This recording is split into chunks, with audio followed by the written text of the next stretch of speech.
जय माता दी।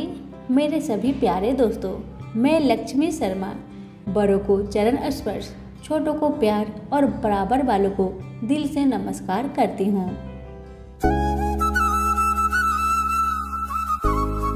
प्रेम से बोले सूर्य भगवान की जय हो।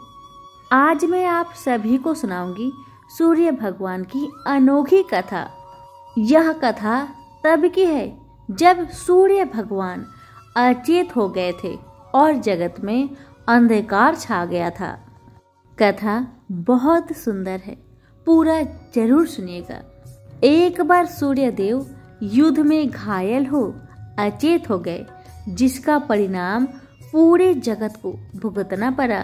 ब्रह्मा वैवर्त पुराण के अनुसार एक बार भोले शंकर ने माली और सुमाली को मारने वाले सूर्य पर त्रिशूल से प्रहार कर दिया। इससे सूर्य की चेतना नष्ट हो गई। वे तुरंत रथ से नीचे गिर पड़े। जब कश्यप मुनि ने देखा कि उनके पुत्र का जीवन खतरे में है, तब वे उन्हें छाती से लगाकर विलाप करने लगे। उस समय सारे देवताओं में हाहाकार मच गया। वे सभी भयभीत होकर जोर जोर से रुदन करने लगे। अब तो सूर्यदेव घायल हो गए थे, इसी कारण से सारे जगत में अंधेरा हो गया। तब ब्रह्मा के पौत्र तपस्वी कश्यप ने शिव जी को श्राप दिया और बोले, तुम्हारे प्रहार के कारण जैसे मेरे पुत्र का हाल हो रहा है, ठीक वैसा ही तुम्हारे पुत्र का भी होगा। यह सुनकर भोलेनाथ का क्रोध शांत हो गया। उन्होंने सूर्य को फिर से जीवित कर दिया। जब उन्हें कश्यप जी के श्राप के बारे में पता चला तो उन्होंने सभी का त्याग करने का निश्चय लिया। यह सुनकर देवताओं की प्रेरणा से भगवान ब्रह्मा सूर्य के पास पहुँचे और उन्हें उनके काम पर नियुक्त किया। ब्रह्मा, शिव और कश्यप सूर्य को आशीर्वाद देकर अपने अपने भवन चले गए। इधर सूर्य भी अपनी राशि पर आरूढ़ हुए। इसके बाद माली और सुमाली भी भयंकर शारीरिक कष्ट से जूझने लगे। इससे उनका प्रभाव नष्ट हो गया। तब स्वयं ब्रह्मा ने उन दोनों से कहा, सूर्य के कोप से तुम दोनों का तेज खत्म हो गया है, तुम सूर्य की आराधना करो। उन दोनों ने सूर्य की आराधना शुरू की और फिर से निरोगी हो गए। तो प्रेम से बोले सूर्य भगवान की जय। प्राचीन काल में एक बुढ़िया रहती थी।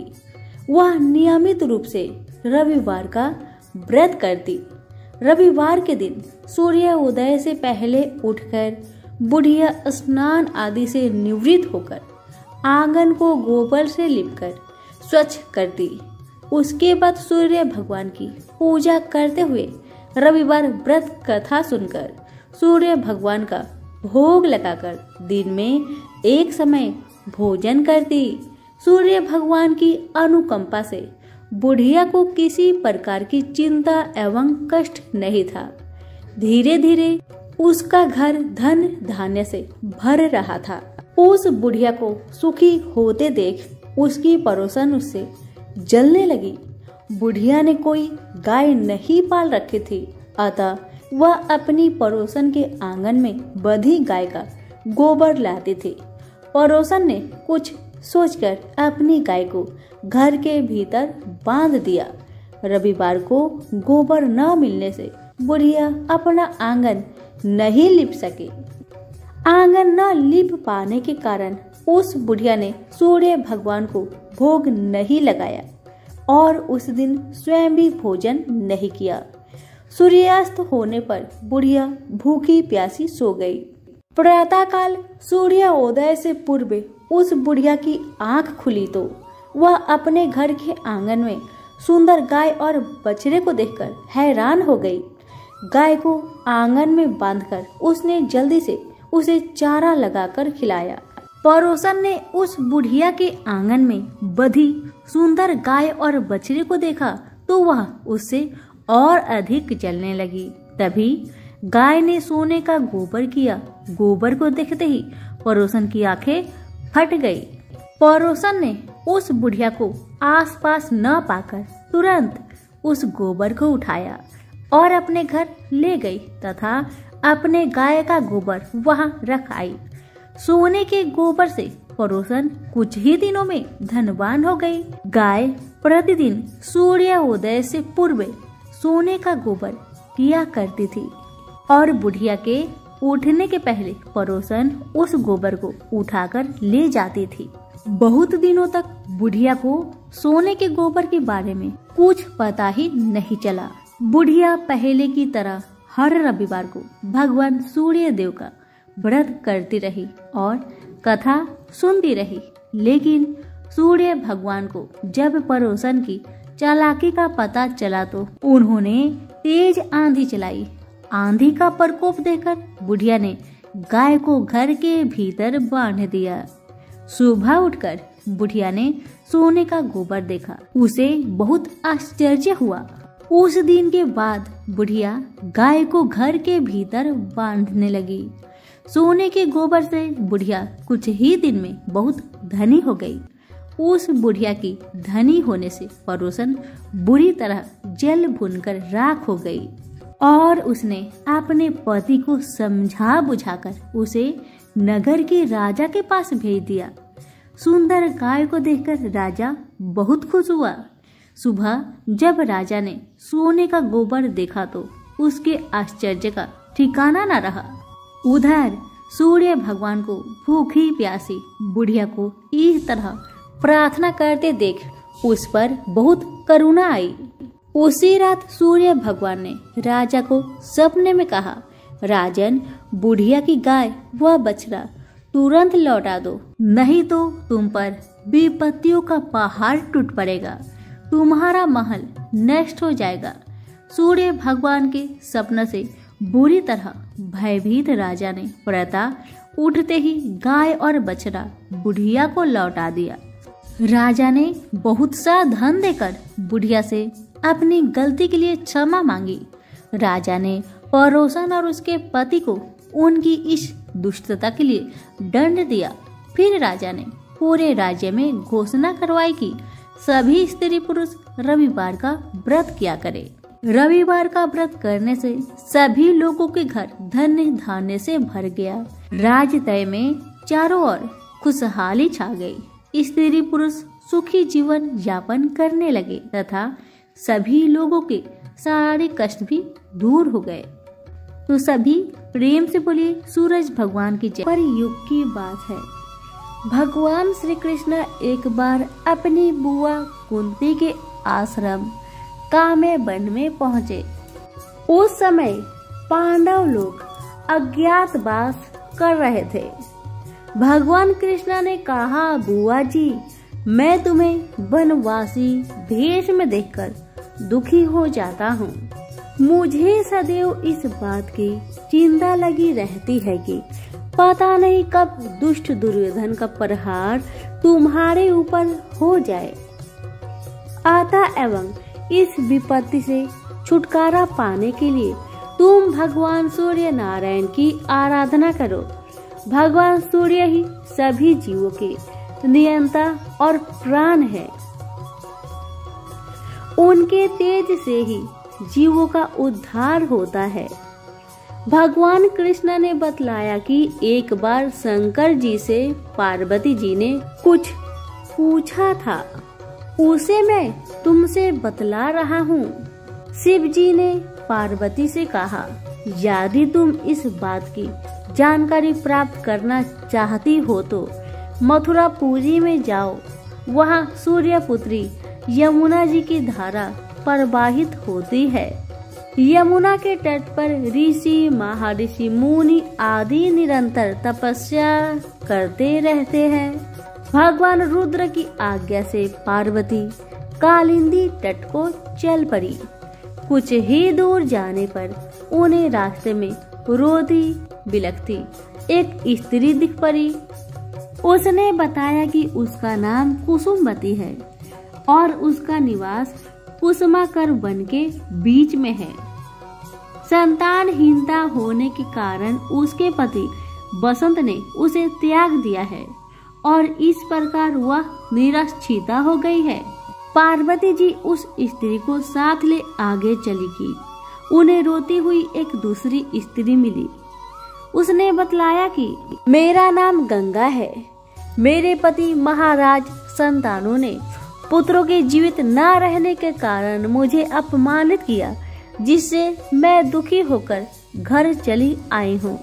इसी कारण थोड़ी दूर जाने पर मधुबन में माधवी नाम की एक स्त्री और मिली, जो पति के वैभव का नाश होने के कारण घर से निकाल दी गई थी।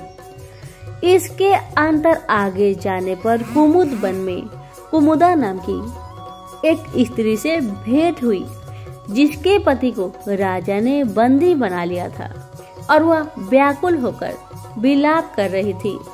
उन सभी स्त्रियों को साथ लेकर पार्वती जी यमुना तट पर जा पहुंची। उस तट पर पूजन उत्सव देखकर पार्वती जी ने ऋषि पत्नियों से पूछा कि यह किस देव की आराधना हो रही है, इस पूजन का विधान और फल क्या है। उनकी बात सुनकर एक ऋषि पत्नी ने कहा, यह जगत पिता सूर्य नारायण का व्रत है और सभी मनोरथों को पूर्ण करने वाला है। इस व्रत को करके प्रत्येक नर नारी अभीष्ट सिद्धि प्राप्त होती है। तुम्हारी भी कोई इच्छा हो तो इस व्रत को करके प्राप्त करो। ऋषि पत्नियों से ऐसी बात सुनकर पार्वती अत्यंत प्रसन्न हुई और उस व्रत के विधान तथा फल को जानकर शिव जी के पास लौट आई। पार्वती ने इस व्रत को करके विघ्न नाशक गणेश जी जैसे पुत्र को प्राप्त किया। तभी प्रेम से बोले सूर्य नारायण की जय हो। इस व्रत की कथा का उल्लेख भविष्य पुराण में इस प्रकार हुआ है। जब मथुरा को छोड़कर भगवान श्री कृष्ण ने द्वारिकापुरी का निर्माण कराया तो इस अद्भुत नगरी को देखने की इच्छा से महर्षि दुर्वासा वहां पहुँचे। श्री कृष्ण ने उन्हें अपने महल में ठहराकर उनका आदर सत्कार किया और भोजन कराया। उनकी बातचीत के दौरान कृष्ण के पुत्र सांब ने जब महर्षि का उपहास किया तो दुर्वासा बड़े क्रोधित हुए, लेकिन वे उसे प्रकट न कर पाए। द्वारिकापुरी से लौटने के बाद उन्होंने सारा किस्सा नारद को सुनाकर कहा कि वे सांब को सबक सिखाएंगे। जब नारद द्वारिकापुरी पहुंचे तो उन्होंने श्री कृष्ण से उनकी सेना देखने की इच्छा प्रकट की। सेना देखते समय नारद बोले कि आपकी सेना सांब के बिना शोभा नहीं दे रही, इसलिए आप मुझे सांब को बुलाने की आज्ञा प्रदान करें। आज्ञा मिलते ही नारद जाम्बती के पुत्र सांब को वहां ले आए। अति रूपवती भगवान श्री कृष्ण की रानियां सांब को देखकर परस्पर चुंबन करने लगी। इस पर नारद ने श्री कृष्ण को उस्काते हुए कहा, हे प्रभु, यह सांब बड़ा दुष्चरित्र है। इन वचनों को सुनकर श्री कृष्ण ने क्रोध में आकर सांब को कुष्ठ रोगी होने का श्राप दे दिया। श्राप के कारण सांब तुरंत कुष्ठ रोग से पीड़ित हो गया। कुष्ठ रोगी बनते ही सांब ने दुखित होकर भगवान से अपने अपराध का कारण पूछा तो उन्होंने कहा, महर्षि दुर्वासा का अपमान करने के कारण ही तुम इस अवस्था में पहुँचे हो। जो व्यक्ति अपने से बड़ों तथा गुरुजनों का अपमान करते हैं वे पाप के भागी होते हैं। यह सुन सांब ने श्री कृष्ण के चरण पकड़कर कहा, भगवान, मुझे अपने अपराध के लिए क्षमा करे तथा कुष्ठ रोग से छुटकारा पाने का उपाय बताए। तब श्री कृष्ण भगवान ने कहा, तुम रविवार का व्रत करो। गोबर द्वारा भूमि पर गोल मंडप बनाकर लाल पुष्प और लाल अक्षत से सूर्य देव की पूजा करके उन्हें गंगा जल से अर्घ्य दो। इससे तुम्हारा कुष्ठ रोग दूर होगा और समस्त मनोकामनाएं पूर्ण होगी। इस व्रत को जब सांब ने पूर्ण श्रद्धा व विश्वास से विधिवत किया तो उसके प्रभाव से उसका रोग दूर हो गया और उसने फिर से अपने रूप यौवन को प्राप्त किया। तो सभी प्रेम से बोलिए सूर्य भगवान की जय। सूरज भगवान रोज उठते और जग में प्रकाश देने चले जाते। एक दिन भगवान को लगा कि राणा दे सुखती चली जा रही है, तो राणा दे से पूछा कि तुम्हारे मन में क्या है। राणा दे बोली, मेरे मन में खीर खांड के भोजन की इच्छा है। भगवान बोले, मांगा भी तो क्या मांगा, ये तो हम रोज ही खाते हैं। राणा दे बोली, भगवान आप खीर खांड के भोजन जिमते हो, मैं तो खट्टी रब जिमती हूँ। भगवान बोले, राणा दे तुम झूठ बोलती हो, एक जैसा भोजन मेरी माँ हमको देती है। राणा दे बोली, सुबह आप मेरी थाली ले लेना, मुझे अपनी थाली दे देना, फिर आपको सब पता लग जाएगा। दूसरे दिन जिमते समय भगवान ने पानी के गिलास को टक्कर देकर गिरा दिया। माताजी बोली, तुम मत उठो, मैं दूसरा गिलास भर देती हूँ। माताजी गई, इतने में भगवान ने थालियां बदल दी। राणा दे ने तो जल्दी ही खीर खांड के भोजन कर लिए, पर सूरज भगवान को खट्टी राब भाई नहीं और थाली पर बैठे रहे। माताजी बोली, आज इतनी देर क्यों लगा दी। भगवान बोले, आज तो खीर खांड खट्टी लग रही है। माताजी बोली, राणा दे की थाली आपने क्यों ली। भगवान कहने लगे, माँ अपने घर में आप 2 जने और मैं जिसमें भी 2 भात, मैं नियम पालन वाला और मेरे ही घर में ऐसा होता है तो दुनिया में क्या होता होगा। घर में सबका खाना एक जैसा बनाओ। वहाँ से वो कुम्हार के यहाँ गए और बोले, 2 पेट की हांडी किस कुम्हार ने बनाई। रतन कुम्हार को लगा आज तो भगवान आए हैं, माँ जी तो 1 टका देती है, ये 2 टका देंगे। और कुम्हार बोला, मैंने बनाई। भगवान बोले, आज के बाद 2 पेट की हांडी बनाए तो तेरे सहस्त्र पेट कर दूंगा। कुम्हार बोला, मेरा तो 1 पेट भरना मुश्किल है, सहस्त्र हो गए तो मैं क्या करूंगा। मैं अब 2 पेट की हांडी नहीं बनाऊंगा। इस तरह सूरज भगवान ने दुभांड मिटाई। तो सभी मिलकर बोलिए सूरज भगवान की जय हो। एक गांव में माँ और बेटी रहा करती थी। दोनों सूरज भगवान का व्रत करती थी। एक बार सूरज जी के व्रत के दिन माँ पानी भरने गई तो बेटी को 2 रोट बनाने के लिए कह गई। बेटी ने 2 रोट बनाया, एक बड़ा दूसरा छोटा। बड़ा रोट माँ का था, छोटा रोट बेटी के लिए था, क्योंकि इस व्रत में रोट पूरा खाना चाहिए और जूठा नहीं बचना चाहिए। इसलिए बेटी अपने लिए छोटा रोट बनाती थी ताकि नुकसान न हो। और इस व्रत में 1 रोटी ही खाते हैं। इस दिन बिना नमक मिलाए रोट बनाते हैं। लड़की अपने माँ के लिए रोट बना रही थी कि सूरज भगवान साधु का वेश धारण किए भिक्षा मांगने आए। लड़की ने कहा, बाबा आप थोड़ी देर बैठिए, मेरे पास तो कुछ भी नहीं सिवा इस रोट के। अभी मैं अपने माँ के लिए रोट बना रही हूँ। जब मैं अपने लिए बनाऊंगी उस रोट में से आपको थोड़ा तोड़ के दे दूंगी। बाबा ने कहा, देना है तो अभी दो, नहीं तो मैं जा रहा हूँ। लड़की ने माँ की रोट में से 1 टुकड़ा तोड़कर बाबा को दे दिया। जब माँ वापस आई तो रोट का टुकड़ा टूटा हुआ देखकर नाराज हुई और कहा, धिये दे बाई धिये दे, रोटा माइली कोर दे, मारो दे पन सारो दे। माँ अपनी बेटी को मारने लगी। बेटी मार से बचने के लिए वहाँ से भागकर जंगल में चली गई और बर के पेड़ पर चढ़कर बैठ गई। सूरज भगवान ने सोचा कि इसको मेरी वजह से घर से निकलना पड़ा है, तो इसकी रक्षा मुझे ही करनी पड़ेगी। सूरज भगवान रोज चूरमे का एक लड्डू और पानी का एक लोटा उस लड़की के पास भेज देते थे। लड़की मजे से खा खा कर वहाँ ही बैठी रहती थी।